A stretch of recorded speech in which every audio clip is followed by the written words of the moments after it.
Imagine a quiet village just 17 kilometers from Agra, India, back in 1985.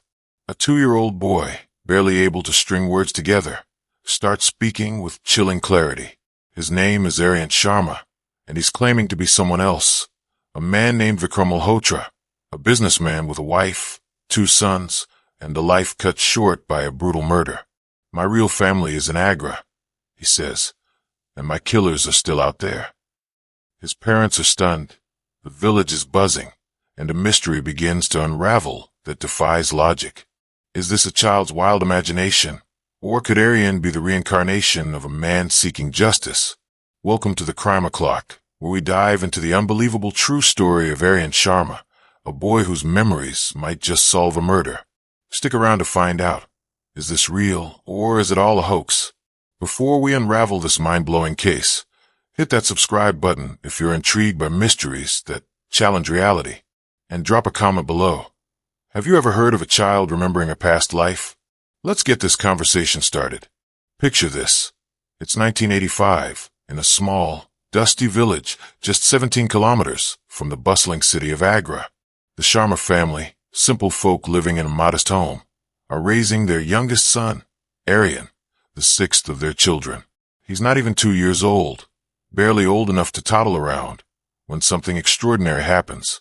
Aryan starts speaking, clearly, confidently, in full sentences. Now, any parent would be thrilled to hear their child's first words, but for the Sharmas, this isn't a moment of joy. It's the beginning of a mystery that will turn their world upside down. Aryan's words aren't baby babble. He looks at his mother, Kamla, with an intensity no toddler should have and says, "Tell my father to take care of my wife, Priya, and my sons, Rohan and Mohan. I'm worried about them." His parents freeze. Who is Priya? Who are Rohan and Mohan? And why is their 2-year-old talking about a family they've never heard of? At first, Kamla and her husband, Ramesh, brush it off. Maybe Aryan's just playing pretend, weaving stories like kids do. But Aryan doesn't stop. Day after day, he insists, "You're not my real parents. My real family lives in Agra. I have a big house there, a bungalow, and I need to go back." The village, nestled in the heart of rural India, is a place where stories of spirits and the supernatural are as common as the morning chai. So, when Aryan's strange claims spread, whispers start. He's possessed, some say. A bhut has taken over the boy. In a culture where tales of ghosts and past lives are woven into everyday life, it's easy to jump to such conclusions. But Aryan's words are too specific, too consistent. He cries at night, clutching his mother, saying, "I just ended up here. I miss my real home. Please take me to Agra." When Kamla asks who we are, Aryan's reply sends chills down her spine. "You're not my family. My real parents are waiting for me." As months turn into years, Aryan's behavior grows stranger. By the time he's 3, he's describing a life no child could invent. He talks about a shop in Agra's Sadar Bazaar called Malhotra Electronics, where he sold radios and gadgets. He mentions his wife, Priya, who wears silk saris worth thousands, not the worn-out ones Kamla drapes over her shoulders. He even scoffs at the family's simple mud brick home, saying, "I can't live in this dirty place. My bungalow is much bigger." The Sharmas, already struggling to make ends meet, are now grappling with a child who seems to belong to another world, a world they can't understand. Kamla and Ramesh are torn. They love Aryan, their youngest, but his rejection stings. He refuses to call them Ma and Papa, instead talking about his real parents in Agra. The other 5 siblings, confused and frustrated, don't know what to make of their little brother's antics. Is he just a stubborn child with a vivid imagination? Or is something deeper, something otherworldly, at play? The village elders, steeped in tradition, urge the family to consult a local priest to ward off any spirits. But Aryan's not swayed. His memories are vivid, unshakable, and they're only getting stronger. Imagine your toddler started talking about another family, another life. What would you do? Would you believe them? Or chalk it up to fantasy? Drop your thoughts in the comments below, and let's see what you think as we dive deeper into this chilling tale. Fast forward to 1988. Aryan Sharma is now 5 years old, and the strange claims that once seemed like childish quirks have grown into something far more unsettling. The Sharma family's modest home in their quiet village, 17 kilometers from Agra, feels like a battleground of confusion and fear.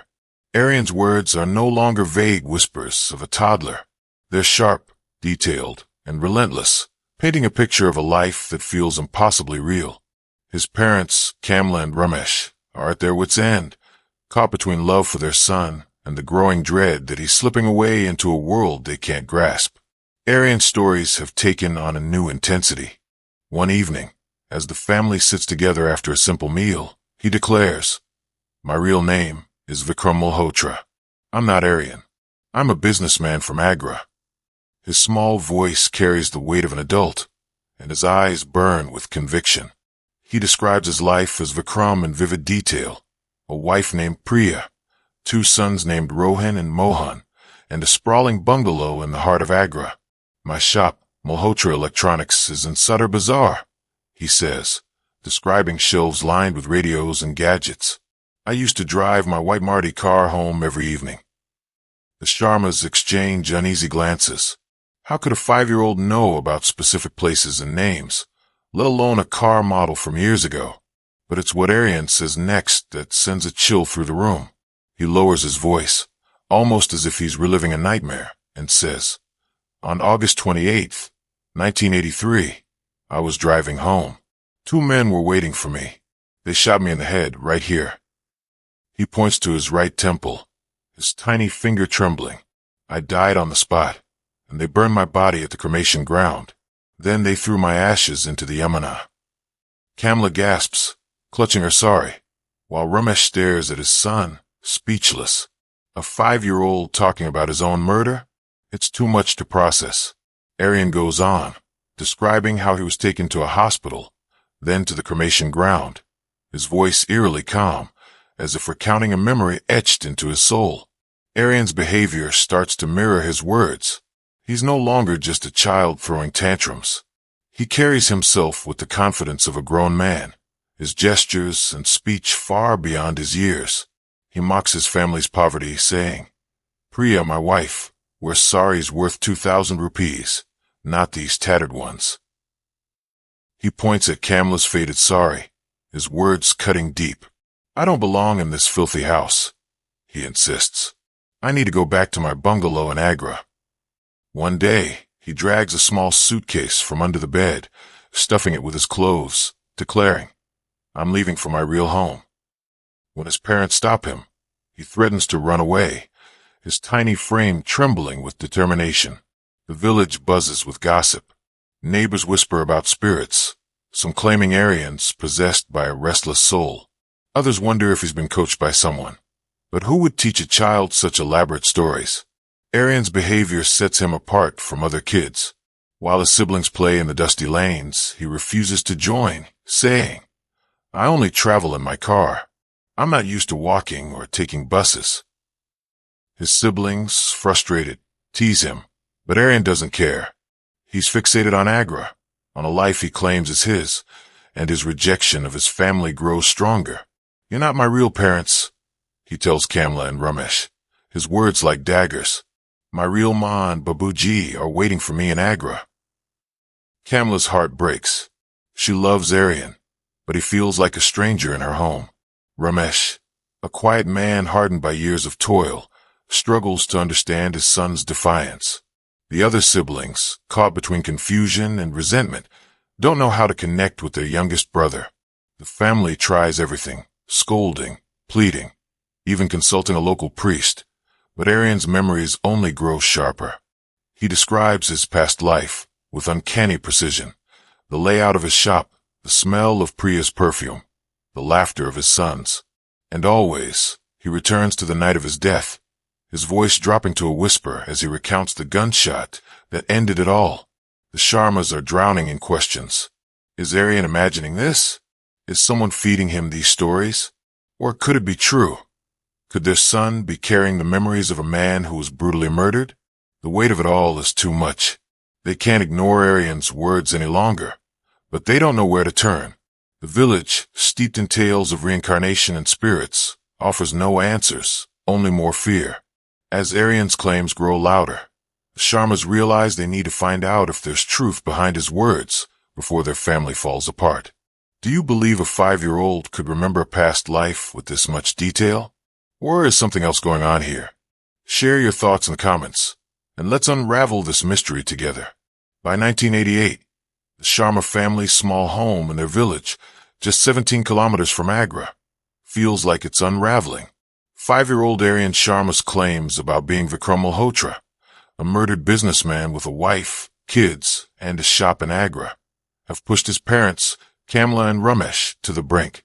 His chilling details about a gunshot to the head, a cremation, and ashes scattered in the Yamuna River are too vivid for a child's imagination.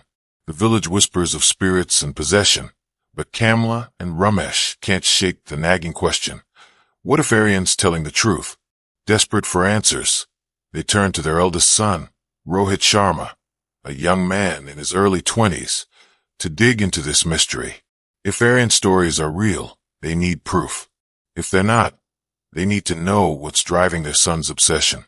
Rohit, practical and protective of his family, is skeptical but worried. He's seen Aryan's defiance, how he rejects their parents, mocks their simple life, and insists on returning to a bungalow in Agra. Rohit's heard Aryan describe Malhotra Electronics in Sadar Bazaar, a place he claims to own, and a white Marti car he drove before 2 men ended his life. It's bizarre, but the details are too specific to dismiss outright. Maybe he overheard something, Rohit thinks, or maybe it's something else. With his parents' blessing, he decides to take action. He grabs a friend, Anil, from the village, and the two set off for Agra, determined to find out if Malhotra Electronics even exists, or if Aryan's claims are just a child's fantasy. The journey to Agra Sadar Bazaar is a bumpy one, the dusty roads stretching out under the hot sun. Sadar Bazaar is a chaotic maze of shops, hawkers shouting, and the hum of city life, a stark contrast to their quiet village. Rohit and Anil weave through the crowded lanes, searching for any sign of Malhotra Electronics. They ask shopkeepers, scan signboards, and wander for hours, but nothing matches Aryan's description. Exhausted, they slump onto a bench near a tea stall, wondering if this was a fool's errand. Maybe Aryan made it all up, Anil mutters, wiping sweat from his brow. But just as they're about to give up, Rohit's eyes catch something, a faded signboard across the street. It reads Malhotra Electronics. His heart skips a beat. Could this be the place Aryan's been talking about for years? Rohit's pulse races as he approaches the shop, a small storefront packed with radios, fans, and wires. He steps inside, Anil trailing behind, and is greeted by a woman in her 30s, her expression weary but kind. She introduces herself as Priya, the shop's manager. Rohit, unsure how to start, asks if she knows of Vikram Malhotra. Priya's face changes, her eyes widen, then narrow with suspicion. Who are you, she asks. Rohit explains he's from a village nearby and mentions his brother's strange claims. Priya's guard is up, but she listens. Then she drops a bombshell. Vikram Malhotra was her husband. He was murdered on August 28, 1983, shot in the head outside their home as he parked his white Marti car. The details match Aryan's story exactly. The date, the car, the gunshot to the temple. Rohit's mind reels. Priya goes on, her voice heavy with grief. She describes how Vikram was a successful businessman, running Malhotra Electronics with her and raising their 2 sons, Rohan and Mohan. That night in 1983, 2 men ambushed him as he honked for the gate to be opened. The gunshots rang out, and by the time Priya and her in-laws rushed outside, Vikram was gone. The police investigated, but with no witnesses in the quiet evening streets, the case went cold. Priya took over the shop to support her family, carrying the weight of loss every day. Rohit can barely speak. Every word Priya says mirrors what Aryan's been saying since he was 2. Priya, though, is skeptical. Your brother must have read about it in the papers, she says. It was big news in Agra back then. Rohit shakes his head. Aryan was only 2 when he started talking about this. He couldn't read, and we don't get newspapers in our village. He describes Aryan's behavior, his insistence that he's Vikram, his memories of the bungalow, his rejection of his own family. Priya's expression softens, but doubt lingers. Could a child really know these things? The murder, the shop, her name? It's too much to believe, yet too precise to dismiss. Rohit senses her hesitation and suggests something bold. Come to our village. Meet Aryan. See if he recognizes you. Priya agrees, but not without reservations. She's curious, confused, and a little scared. If this boy is telling the truth, what does it mean for her family? If he's not, why is he saying these things? As Rohit and Anil head back to the village, the weight of what they've discovered sinks in. Malhotra Electronics is real. Priya is real. Vikram's murder happened exactly as Aryan described. But the biggest question remains. Is Aryan truly Vikram Malhotra, reborn to seek justice, or is this some impossible coincidence? The truth is waiting in the village, and it's about to change everything. If you were Priya, would you believe a stranger claiming their brother is your husband reborn? Or would you think it's a trick? Drop your thoughts in the comments, and let's see what you do as we head toward the truth of this incredible case. Back in the Sharma family's village, 17 kilometers from Agra, the air is thick with tension. It's 1988, and 5-year-old Aryan Sharma's relentless claims about being Vikram Malhotra, a murdered businessman from Agra, have left his parents, Kamla and Ramesh, desperate for answers. Their eldest son, Rohit, has just returned from Sadar Bazaar with staggering news. Malhotra Electronics exists, and Vikram Malhotra's widow, Priya, confirmed his murder on August 28, 1983, exactly as Aryan described. The details are uncanny. The white Maruti car, the gunshot to the head, the names of Vikram's sons, Rohan and Mohan. But Priya's skepticism lingers, and the Sharmas are still grappling with whether their sons' memories are real or something else entirely. The only way to know for sure is to bring Vikram's family face to face with Aryan. Rohit convinces Priya and Vikram's parents, Arjun and Sarita Malhotra, to visit their village. The plan is simple but nerve-wracking. Show up unannounced to see if Aryan recognizes them without any prompting. Priya, still reeling from her meeting with Rohit, agrees, driven by a mix of curiosity and unease. Arjun and Sarita, Vikram's aging parents, are hesitant but hopeful. The loss of their son 5 years ago left a wound that never healed, and the idea that he might somehow be back, through a child, stirs a whirlwind of emotions. With hearts pounding and questions swirling, the Malhotra family sets out for the village, unsure of what they'll find. It's a quiet afternoon when they arrive. Aryan is sitting at the family's modest dining table, eating a simple meal of dal and roti, when the Malhotras step through the door. The moment he sees them, his spoon clatters to the floor. His small face lights up, and he bolts toward them, his tiny legs moving faster than anyone expects.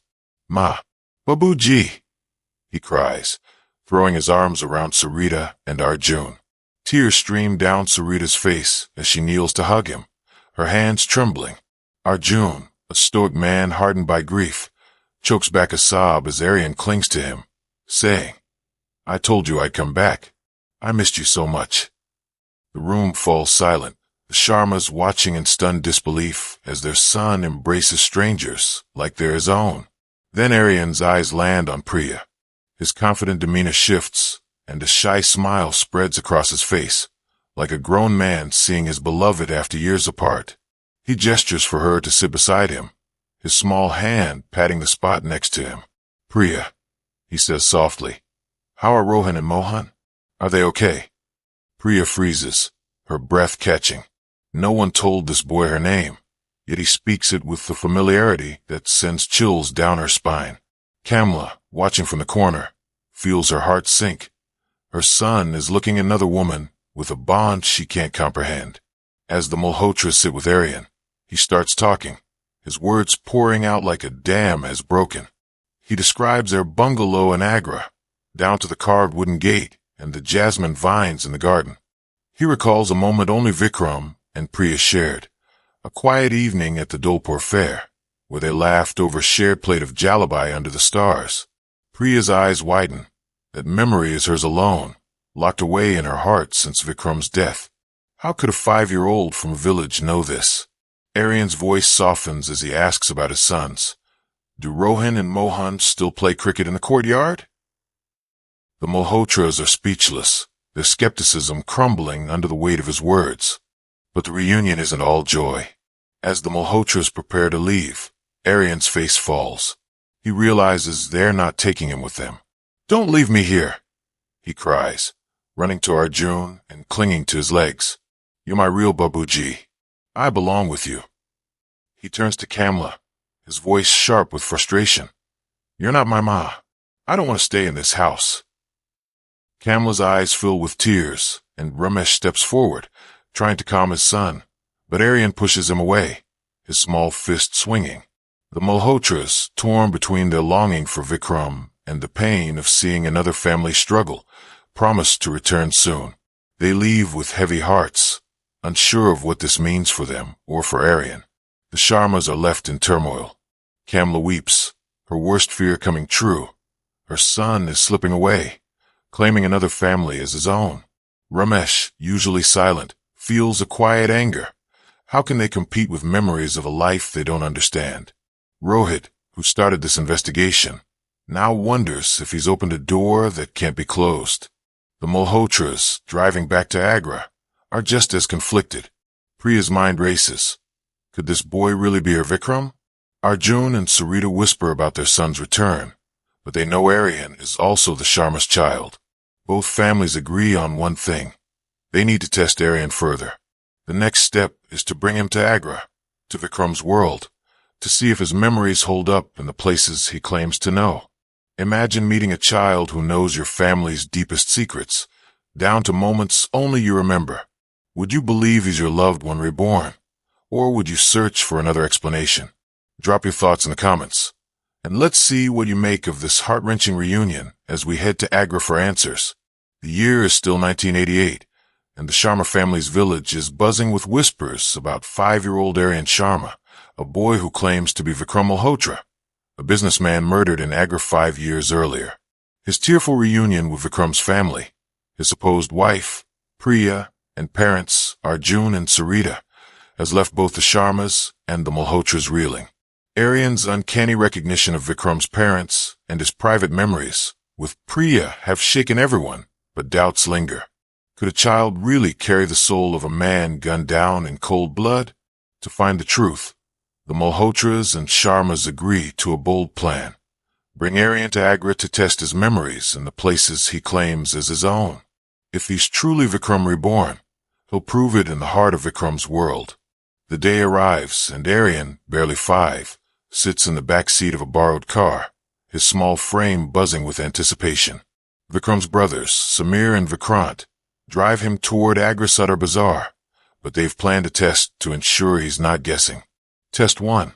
Instead of stopping at Malhotra Electronics, they speed past the shop, weaving through the crowded market. Aryan, peering out the window, suddenly shouts, "Stop! Stop! My shop is back there. You're going too far." His voice is sharp, urgent, as he points to the exact spot where Malhotra Electronics stands.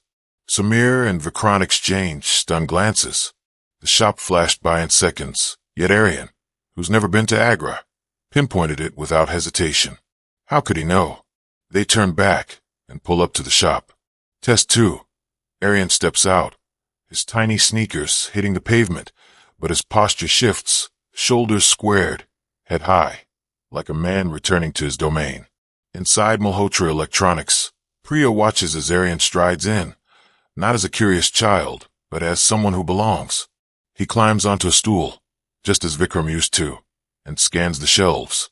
"This corner's new," he says, pointing to a renovated section with fresh paint. "But that wall, it's the same as when I was here." Priya's jaw drops. The shop was renovated 2 years ago, long after Vikram's death. Aryan's hands move confidently, mimicking Vikram's habit of adjusting radios on display. Priya whispers to Samir, "That's exactly how Vikram sat, how he moved." The resemblance is eerie, impossible. The final challenge awaits. Test 3. They take Aryan to Vikram's bungalow, a grand house with a carved wooden gate and jasmine vines, just as he described. To make it harder, Samir and Vikrant send Vikram's sons, Rohan and Mohan, to play outside with a group of neighborhood kids before Aryan arrives. As Aryan steps into the courtyard, his eyes scan the children. Without hesitation, he points to two boys in the crowd. Rohan, Mohan, he calls, running to them. The boys, confused, stare at this stranger who knows their names. Priya's hands tremble as she watches her sons hug Aryan, who speaks to them like a father asking, "Have you been good? Do you still play cricket here?" The other kids fade into the background as Aryan reconnects with his sons, his voice soft but authoritative. The tests are undeniable. Aryan has recognized the shop, pinpointed renovations, and picked out Vikram's children from a crowd. The Malhotras are speechless, their skepticism crumbling. Priya, torn between awe and grief, feels Vikram's presence in this child's every move. But for the Sharmas, who've joined the trip, the scene is heartbreaking. Kamla watches her son embrace another family, calling them his own, while Ramesh clenches his fists, feeling like an outsider in Aryan's life. Rohit, who started this journey, wonders if he's unearthed a truth too heavy to bear. The village boy who once played in their dusty lanes now walks Agra's streets like he's never left. Word of Aryan's feats spreads like wildfire. Local newspapers catch wind of the story, and soon, headlines scream about a boy who remembers his past life. The case reaches Dr. Anil Kapoor, a professor at Delhi University studying paranormal phenomena. Intrigued, he contacts the families, eager to investigate what could be a groundbreaking case of reincarnation. As the media frenzy grows, both families face a new question. What happens next? Aryan's memories are real, but they come with a cost. Two families torn between love, loss, and the impossible truth. And lurking beneath it all is a darker mystery. The murder Aryan claims to remember. Could he know who pulled the trigger? Aryan passed every test with chilling accuracy. Do you think he's Vikram Malhotra reborn? Or is there another explanation? Drop your thoughts in the comments, and let's dig into the next chapter of this jaw-dropping story. The Aryan Sharma case is no longer just a village mystery. By late 1988, it's a sensation, splashed across newspapers in Agra and beyond. A 5-year-old boy claiming to be a murdered businessman, recognizing places and people he's never met, has captured imaginations and sparked debates. Is Aryan truly Vikram Malhotra reborn? Or is this an elaborate hoax? As the story spreads, it catches the attention of Dr. Anil Kapoor, a Delhi University professor working with Dr. Ian Stevenson, a world-renowned researcher from the University of Virginia. Stevenson has spent decades studying reincarnation, documenting thousands of cases where children recall past lives with startling detail. Aryan's case, with its precision and emotional weight, is unlike anything they've seen. Dr. Kapoor arrives in Agra with Dr. Meera Gupta, a colleague specializing in child psychology and reincarnation studies. They meet Aryan, now a bundle of energy with an adult's intensity. Dr. Gupta observes him closely, noting his behavior mirrors Vikram's in unsettling ways. Vikram was known for his fiery temper, quick to argue over small matters. Aryan, too, has grown aggressive, far from the typical 5-year-old. One day, while shopping with Dr. Gupta in Agra's market, Aryan spots a vendor selling bangles. He marches up, points a tiny finger, and says, "Meera's my friend. Don't you dare charge her extra, or you'll deal with me." The vendor laughs, thinking it's a joke, but Dr. Gupta's stunned.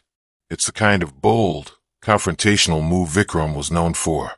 She jots it down in her research notes, a key piece of evidence linking Aryan to Vikram's personality. But the biggest revelation is yet to come.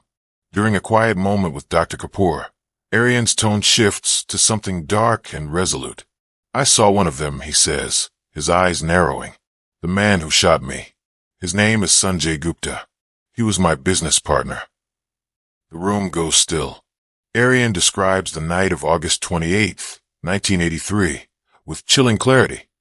Pulling up to his bungalow in his white Maruti, honking for the gate, and seeing Sanjay's face in the shadows before the gunshot.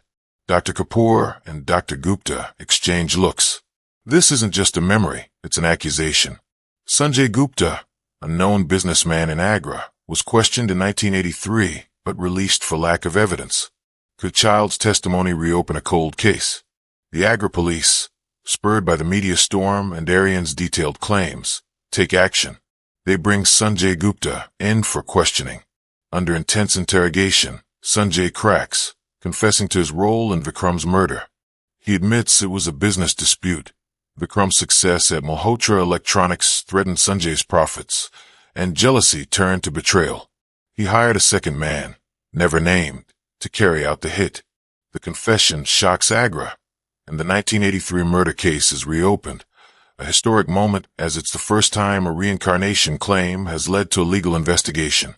The case heads to court, and Aryan, barely 5, is called to testify.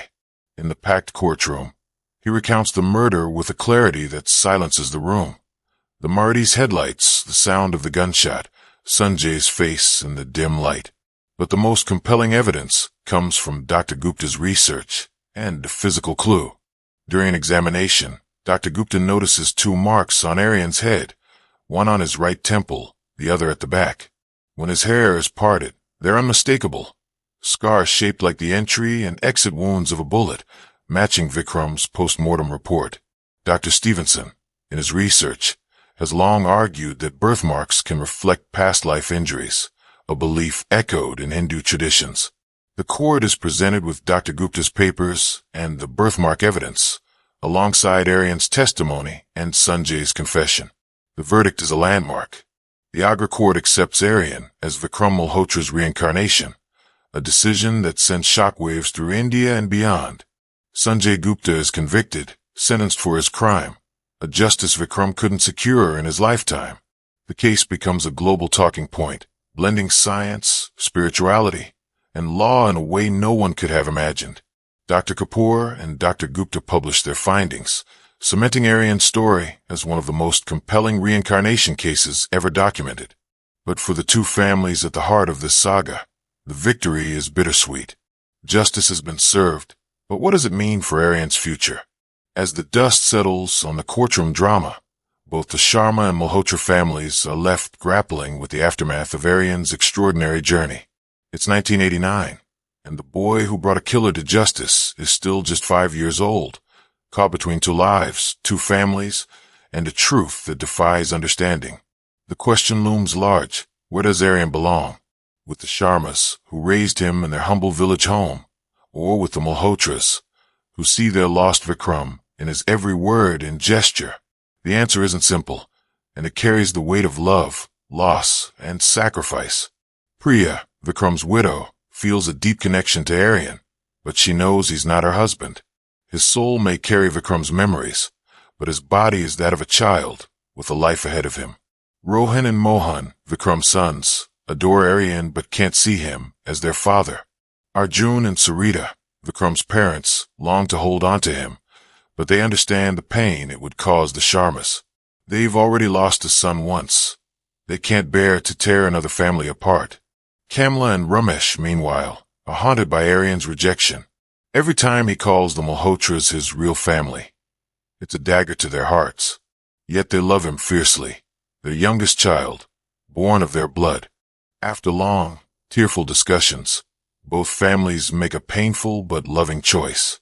Aryan will stay with the Sharmas, his birth family, to grow up in the village where he was born. The Malhotras promise to stay in touch, visiting when they can, but they step back to let Aryan live his childhood. It's a decision rooted in compassion, ensuring Aryan isn't torn between 2 worlds. When they explain this to him, Aryan, still only 5, cries and clings to Arjun, but over time, he begins to accept it. The Malhotras leave with heavy hearts, knowing they've found Vikram again, only to let him go. Years pass, and Aryan grows up in the village, carrying the weight of 2 lives. He excels in school, his sharp mind and fiery spirit, echoes of Vikram, driving him forward. By 2025, Aryan Sharma, now Dr. Aryan Sharma, is an assistant professor at Banaras Hindu University, teaching history with a passion that captivates his students. He still visits Agra, meeting Priya, Rohan, Mohan, and the Malhotras, who welcome him like family. Over cups of chai, they share memories, not as husband or father, but as a bridge between past and present. Aryan remembers everything: Vikram's life, the murder, the courtroom, but he's made peace with his dual existence. "We can't live two lives," he says in an interview. "What's past is past, and what's now is mine." This story, incredible as it seems, teaches us something profound. In the tapestry of Hindu belief, life isn't a straight line but a circle, where beginnings and endings meet in ways we can't always understand. Aryan's journey blends the mystical with the tangible, a child's memories solving a crime and healing two families. It challenges us to question what we know about life, death, and what comes after. For the Sharmas and Malhotras, it's a story of love and loss, of letting go and holding on. For us, it's a reminder that truth can be stranger than fiction, and justice can come from the most unexpected places. What do you make of Aryan's choice to stay with his birth family? Do you believe life is a circle, as this story suggests? Share your thoughts, or even your own stories of the unexplained in the comments below. And let's keep this conversation going. What a journey we've been on with Aryan Sharma's incredible story. A tale that blurs the lines between life, death, and justice. From a village boy's haunting memories to a courtroom victory that shocked the world, this case challenges everything we think we know. If you were captivated by this mystery, hit that subscribe button and turn on notifications so you don't miss our next dive into the unknown. Want to support more stories like this? Check out our Buy Me a Coffee link in the description. Your support keeps the crime clock ticking. Next time, we're unraveling another chilling case that'll leave you questioning reality. So stay tuned. Thanks for watching. Keep exploring the mysteries of the world, and we'll see you in the next case at the crime clock. Do you believe in reincarnation? Or is there another explanation for Aryan's memories? Share your stories or theories in the comments, and let's see what you think of this mind-bending case.